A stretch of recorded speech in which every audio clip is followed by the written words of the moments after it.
case briefs, and so much more. LSData's got what you're looking for. In a landmark ruling in 1878, the Michigan Supreme Court heard the case of Edwards v. Allouez Mining Company, which posed a unique situation in an argument over the legality of nuisance enjoyment.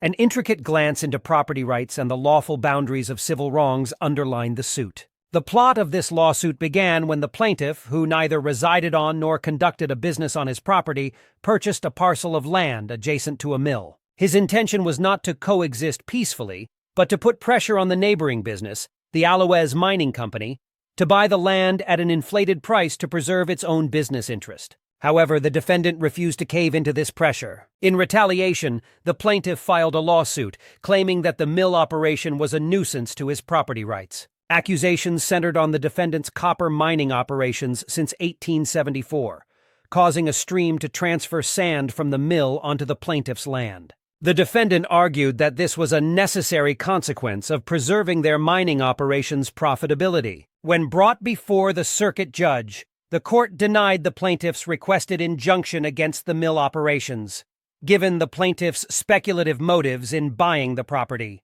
Still, a jury was directed to assess damages as a small solace.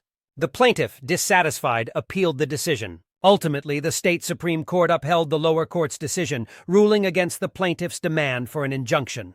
They stipulated that an injunction would only be granted in cases of great injury where courts of law cannot provide an adequate remedy, labeling the case as one without any irreparable harm. The court found the plaintiff's motive of exploiting the law of nuisance for profit extraction irrelevant to the protection against civil wrongs. This judgment set a precedent regarding nuisance law and the balance between property protections and speculative motives, with the court firmly prioritizing legal relief above the plaintiff's financial agenda. The decision underscored the insistence that equitable relief should not be a tool for unjust profiteering, reinforcing constitutional guarantees of protection to properties and legal rights.